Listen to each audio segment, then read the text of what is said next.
今天我们来聊聊你家中可能隐藏的致癌危机。许多人喜欢趁促销大量囤积日用品，认为这样经济又方便。然而真相曝光，有5种常见日用品，你囤得越多，用得越久，对健康的威胁可能越大，严重时甚至会增加癌症风险。这点很多人都不知道。到底是哪5种日用品如此可怕？它们为什么会致癌？今天就让我们深入揭秘，马上停止囤积这些隐藏杀机的日用品，还你一个安全健康的居家环境。首先，我们走进浴室，看看每天早晚陪伴我们的牙膏。第一种致癌陷阱就是廉价牙膏。你或许想不到，为了杀菌清洁牙齿，有些牙膏添加了一种叫3氯生的抗菌剂，听起来很厉害，能消灭牙菌斑，防止牙龈发炎。但你可知道，3氯生其实是一把双面刃。麻省大学的一项研究在2022年发现，小鼠摄入低剂量3氯生后，肝脏炎症加剧，患肝癌的几率上升。另外，发表在 Nature Communications 期刊的研究也指出，3氯生会破坏肠道微生物平衡，诱发肠道发炎，进而增加大肠癌的风险。也就是说，牙膏里为了抑菌而加入的成分，可能在我们体内埋下致癌的种子。试想，我们每天刷牙漱口，本想护齿健齿，结果却把隐形毒素送进肚子里，长年累月的侵蚀健康，是不是很荒唐？难怪近年来各国接连对3氯生提高警惕。美国早在2016年就禁止在肥皂洗手液中使用3氯生，一些地区也开始限制含3氯生的个人口腔用品。香港消费者委员会曾提醒消费者留意牙膏成分，就是怕大家长期使用含3氯生的牙膏，对健康造成慢性伤害。我们以为薄荷香牙膏带来清新，其实潜藏着肉眼看不见的危机。因此，选购牙膏时一定要看清成分表，尽量选择不含3氯生等高风险成分的大厂牌产品，尤其是儿童牙膏更要慎重。千万不要因为便宜囤了一大堆来路不明的牙膏，省小钱却埋下大祸根。走出浴室，来到厨房和杂物间，我们常常会囤积各式塑胶制品，这是第2种暗藏致癌风险的日用品。打开你的橱柜，是否堆满了塑胶保鲜盒、塑胶袋、瓶瓶罐罐？现代生活离不开塑胶，装菜的黑色塑胶袋、盛水的保特瓶、包食物的保鲜膜，样样都是日常必备。然而，看似无害的塑胶，在特定条件下会释放出令人闻不见、看不见的致癌毒素。尤其是那些颜色深或质地劣质的塑胶袋，很多是用回收的电子垃圾塑料制成，里面可能含有溴化阻燃剂、重金属，甚至残留工业用的化学物。例如，有研究检测出黑色塑胶袋中普遍含有甲醛、苯等1级致癌物。当你用这种塑胶袋装滚烫的熟食，或者把一堆塑胶袋、塑胶容器堆放在高温潮湿的环境下，这些塑胶中的有毒物质就像定时炸弹，受热受潮时会悄悄释放毒素。甲醛和苯是什么？它们可是公认的致癌物。甲醛长期吸入会增加鼻咽癌、肺癌风险，苯更是会伤害造血系统，引发白血病的元凶之一。美国环保署曾警告说，回收塑胶中的某些化合物会干扰甲状腺功能和神经系统，让人体内分泌失调。如果长期用这些塑胶袋装食物、饮料，等于是不知不觉吃进各种塑化剂和致癌化学物。还有我们常用的塑胶保鲜盒、保特瓶，本身也含有各种添加剂。为了让塑胶柔软耐用，厂商常加入塑化剂，例如邻苯二甲酸酯类，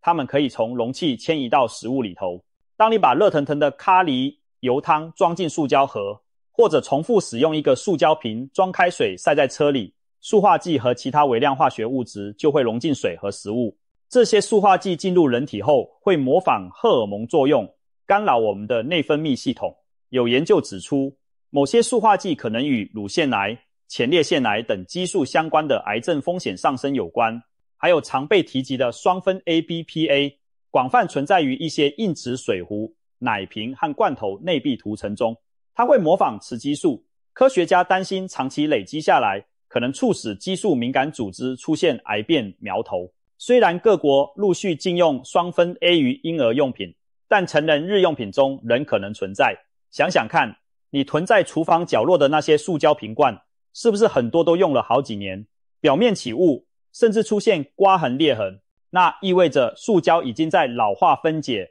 可能释放更多看不见的化学威力。最近科学家甚至在人体血液、胎盘中都检测到了微塑胶颗粒，显示我们生活在塑胶的海洋里，难免吃下一些塑胶。虽然微塑胶对人体长期影响仍在研究，但它们往往伴随着塑化剂、重金属等有毒附身。我们不得不防，便利的塑胶其实是一把隐形杀手，如果使用不当，就会反噬健康。难怪有专家呼吁，别再用回收塑胶袋装食物，热食一律用干净玻璃或陶瓷容器，不要让塑胶容器接触高温油脂，不要反复使用一次性保特瓶渗热水，有条件就选择无毒材质，例如标示不含 BPA 的产品。与其囤积成堆廉价塑胶用品，不如精简几样安全的玻璃、不锈钢器皿。毕竟一旦患上癌症，花再多钱医治都换不回健康，又何苦因小失大，把自己置于风险之中呢？接下来我们来到梳妆台前，第三种可能致癌的日用品就是劣质化妆品和保养品。爱美之心人皆有之，不少人贪图便宜，在网络上团购各种彩妆、护肤品，甚至一次买好几套囤在家里慢慢用。可是你可能不知道，有些来路不明的便宜化妆品里头暗藏重金属含其他有毒物质，每天往脸上擦，等同于慢性中毒。2023年有调查报道曝光，部分网购平价化妆品的铅和汞含量严重超标。铅是一种重金属毒素，长期接触会损害神经系统，造成记忆力下降、情绪障碍，并且被认为可能增加高血压和肾脏疾病风险。同时，铅还被国际癌症研究机构列为可能的人类致癌物，特别是无机铅化合物与某些癌症相关联。汞就更不用说了，它主要损伤肾脏和脑部，许多不肖厂商在美白霜中违法添加汞，让皮肤短期内迅速变白，但代价是汞会透过皮肤吸收，在体内累积。曾有女性长期使用来路不明的美白产品后出现肾衰竭、精神失常，这正是汞中毒在作祟。更可怕的是，劣质化妆品中的有毒金属并不只影响皮肤表面。台北医学大学的一项研究证实，含重金属的化妆品成分可以透过皮肤渗入血液，引发接触性皮肤炎、过敏，常年下来甚至可能促使细胞病变，增加皮肤癌等癌症的风险。除了重金属，劣质化妆品里常见的防腐剂、染色剂也潜伏杀机，有些廉价染发剂含有过量的对苯二胺等化学物，这种成分长期累积下来，已被研究指向膀胱癌、淋巴癌风险提升。一些廉价指甲油、卸甲水则充斥甲醛、苯、甲苯等挥发性溶剂。是的，又见到刚才提过的甲醛和苯。谁能想到我们为了美甲尽可能吸入致癌气体？相信很多人闻过劣质指甲油刺鼻的味道，那其实就是毒气的警告。更离谱的是，有的三无保养品甚至掺入禁药，例如糖皮质类固醇。类固醇激素让你短期皮肤细嫩有光泽，但长期使用会导致皮肤萎缩、毛细血管扩张、满脸红斑，还可能因为抑制免疫而增加皮肤癌变的几率。还有常用的爽身粉、蜜粉，如果使用了含滑石粉的产品也要当心。近年来，国际上爆出多起滑石粉受石棉污染导致癌症的诉讼案例。一些妇女长期在私密处使用含滑石的爽身粉，结果患上卵巢癌，被怀疑与滑石粉中可能存在的微量石棉纤维有关。石棉是确定的致癌物，滑石本身也被列为可能致癌。一想到我们日常用的粉末里可能藏着微小的石棉碎片，真是让人不寒而栗。爱美可以，但千万别因美治病。当你打开盖子准备往脸上抹那些囤积已久的廉价化妆品时，不妨先想一想，它的成分你了解吗？来源你可信吗？便宜彩妆用了开心一时，重金属却可能在你体内潜伏10年。想要美丽又长寿，我们必须对化妆品的选择更加谨慎。购买信誉良好的品牌，查看产品成分，有任何刺鼻异常气味或用了皮肤不适，就立即停用丢弃。过期的口红、睫毛膏也不要囤着舍不得丢，因为里面可能长满细菌或成分劣化，同样会刺激皮肤，甚至增加癌变风险。与其囤一堆用途重复的化妆品，不如精选少量安全优质的产品，别让贪小便宜毁了自己的健康和美丽。接下来，让我们把目光转向居家香氛用品。疲惫的一天结束后，很多人喜欢点上一支香氛蜡烛，或是喷些空气清新剂，让家里充满宜人香气。没错，第4种潜在致癌的日用品就是这些香氛产品。你可能会说，香香的蜡烛和芳香剂怎么会有害？闻起来这么疗愈放松。然而事实正好相反，那些闻起来愉悦的香气，其实是挥发性有机化合物在空气中飘散。挥发性有机化合物是一大类化学物质的总称，包括前面提到的甲醛、乙醛、苯以及各种有机溶剂分子。当你点燃一支香氛蜡烛时，蜡烛的燃烧和其中香料的加热挥发，会向房间释放大量挥发性有机化合物。有研究量测发现，在密闭房间里连续烧几小时香氛蜡烛，室内某些有害气体浓度会显著上升。甲醛和乙醛会刺激呼吸道和眼睛，让人流泪、喉咙痛。苯则是强力致癌物，长期吸入可能导致白血病和肺癌。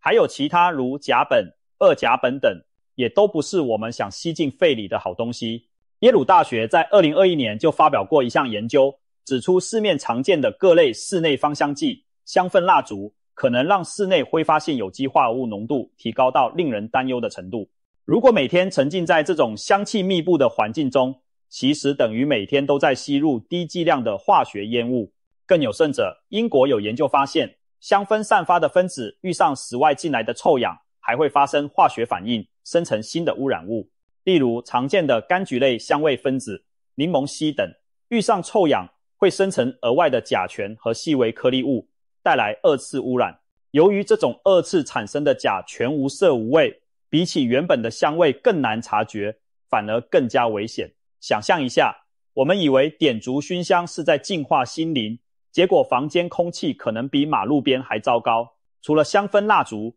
各种空气清新喷雾、电热芳香剂、汽车芳香、吊饰等等，其实大同小异，都会不停挥发出化学香料分子。如果通风不良，家人长期处在充满人工香味的环境中，可能出现头痛、恶心、过敏等症状，久而久之，甚至增加肺部、鼻腔发生癌变的几率。尤其是家中有婴幼儿、孕妇、老人和气喘患者的，更要慎用此类产品。香港医学会曾提醒公众，长时间接触高浓度的香氛化合物，可能诱发哮喘发作和呼吸道疾病。为了健康，真的没必要让家里无时无刻充斥香气。如果担心室内有异味，不妨勤打扫、开窗通风，或放置活性炭、竹炭包等物理除臭方法，自然又安全。想用香氛疗愈情绪时，可以选择天然精油适量扩香，但同样要注意通风和用量，不可过度沉迷。至于那些来路不明的劣质香氛产品，例如超便宜的芳香剂、蜡烛，往往成分更不透明，杂质更多，释放的有害物也可能更高，最好避免购买囤积，别让一时的芳香享受换来长期的身体危害。说完了香味，我们最后要检视的是角落里那些维持居家清洁和驱虫的用品。第5种，暗藏致癌风险的日用品，其实是一大类，包含强力清洁剂与杀虫剂。也许你会纳闷，清洁剂和杀虫剂不就是为了保护我们的健康吗？怎么反而有害？这就是问题的复杂之处。他们在赶走污垢害虫的同时，一不小心也把我们自己置于危险中。先说清洁剂，许多家庭都囤有各式各样的清洁用品，厨房油污清洁剂、浴室除霉剂、玻璃清洁剂、地板蜡等等。你是否也喜欢哪款？打折就多买几瓶备着。然而，这些瓶瓶罐罐往往含有高浓度的化学溶剂和清洁活性物。如果是劣质产品，可能还掺有苯、二甲苯、氯仿等对人体不友善的物质。例如地板打蜡用的抛光剂，早年很多都含苯作为溶剂，可以让蜡均匀涂开，但苯是强烈的致癌物，长期吸入会伤害骨髓，引发白血病。曾经有鞋厂和家具厂工人因为暴露于苯溶剂环境，造成血癌的案例，引起了各国对苯的管制。现在家庭用产品中苯已较少见，但廉价山寨清洁剂是否完全没有苯，这很难保证。还有一些浴室、厨房清洁剂含有次氯酸盐、漂白水成分或强酸，用来溶解顽垢杀菌。如果使用时没有做好防护，这些强腐蚀性的化学品可能刺激呼吸道和皮肤，甚至有人错误地将含氯漂白剂和含酸的清洁剂混合，产生毒性极强的氯气，导致人当场晕厥中毒。这种危险更是须臾不可掉以轻心。杀虫剂方面，家家户户多少都有几罐蟑螂杀虫喷雾、蚊香或电蚊香液。一发现蟑螂老鼠，我们下意识就是狂喷药。可是杀虫剂对虫子有效，对人也并非完全无害。许多杀虫剂使用拟除虫菊酯等成分，短期看对人毒性不强，但反复吸入还是会刺激神经系统，让人头晕胸闷。如果一次喷很多又密闭空间，人等于和虫一起吸毒气。有些老式蚊香则靠燃烧杀虫，释放出的烟含有微小颗粒和多环芳烃类物质，这类物质跟吸二手烟的产物有点类似，其中的代表鲁苯并芘是一种强致癌物。研究指出，一盘传统蚊香烧完，释放出的微粒量相当于几十支香烟燃烧产生的量。如果夏天每天在密闭环境里点蚊香，家人等于每天吸几根香烟的二手烟，长期下来对肺部和呼吸道的危害不容小觑。有流行病学调查发现，在一些常年密集使用蚊香和线香的居民中，肺癌的发生率相对较高。这其中虽有多种因素影响，但蚊香浓烟的确被认为是一个不利因素。再看看我们衣橱里常放的樟脑丸、臭丸，它的主要成分昔日是氖，也是一种可能致癌的化学物，对人体的肝肾都有毒性。后来不少新款衣橱防虫剂改用对二氯苯，但对二氯苯同样被怀疑是致癌物质。尽管一两颗樟脑丸不至于让你马上中毒，但如果你习惯每个衣橱、抽屉都丢好多颗，家中到处弥漫那股樟脑味，其实表示你和家人正长期暴露在这些化学物当中。癌症往往不是一天造成的，而是多年不良环境累积的结果。我们每天闻到的、碰到的、吃下的这些化学物质，都可能在体内一点点造成细胞的突变。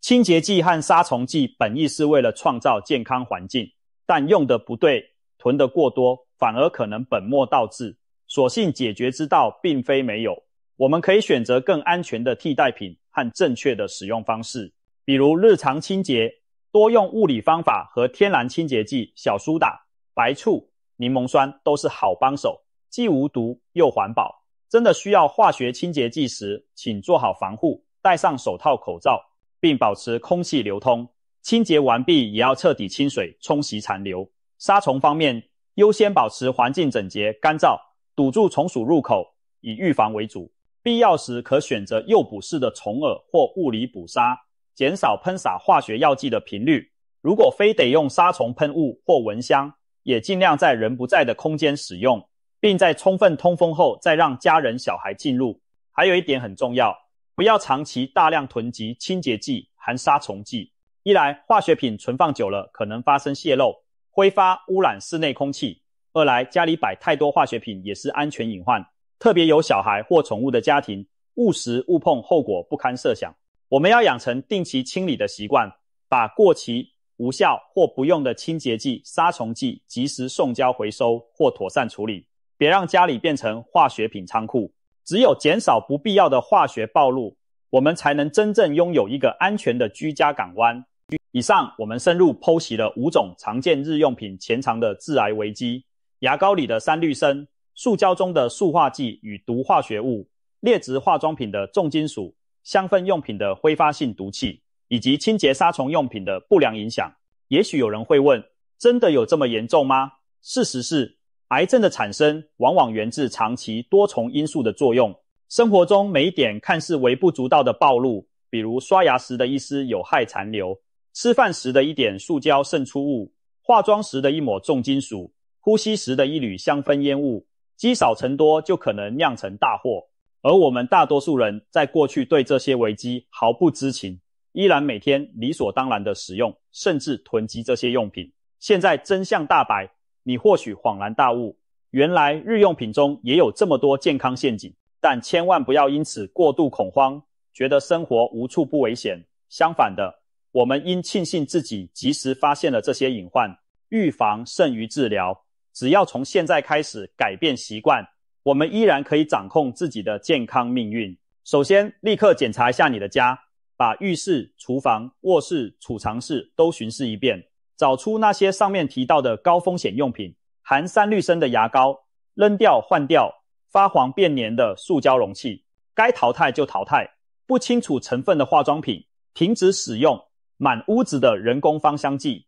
统统移除，过期或廉价刺鼻的清洁剂、杀虫剂赶紧依照规定丢弃。或许你会心疼当初花的钱，但请记住，留着它们只会让你未来可能付出更大的健康代价。整理出一个干净安心的居家环境，才是对自己和家人真正的负责。接着，培养精明的消费习惯。日用品不在于多，在于精。与其跟风囤积便宜货，不如选择可信赖的产品，哪怕只买1-2件，用得安心也值回票价。购买前多看评价，多查成分，学会辨认常见的有害物质名称，拒绝过度包装含过度香味，追求简单纯净的生活方式。这其实也呼应了近年来流行的断舍离概念，适当减少囤积，不仅腾出空间，更是为健康让路。最后，我们还要定期关注最新的健康资讯，很多日用品的安全性评估在不断更新，新的研究会告诉我们什么该避开，什么可放心。有了知识武装，我们就不容易被商家的宣传迷惑，也不会因无知而犯错。总而言之，别小看日常生活中的每一件小事，当我们把关好每天接触的这些小东西，就等于堵住了健康的大漏洞与癌症赛跑。其实从家里做起，从日用品做起，我们希望多年以后回首今天，能庆幸地说，还好当时及时发现并远离了那些致癌隐患，才能拥有今日长久的健康和幸福。现在就行动起来吧，马上停止囤积以上这5种日用品，告诉身边你关心的人这些真相，因为很多人都还不知道他们生活在危险中。让我们一起做自己健康的守门人，把隐藏的癌症危机拒之门外，用更安全的替代品和良好的生活习惯换取长久的平安。毕竟没什么比生命更珍贵，没什么日用品值得我们拿未来去冒险。现在开始守护健康，就从整理你的日用品清单做起。祝大家都能远离致癌陷阱，拥有健康美好的生活。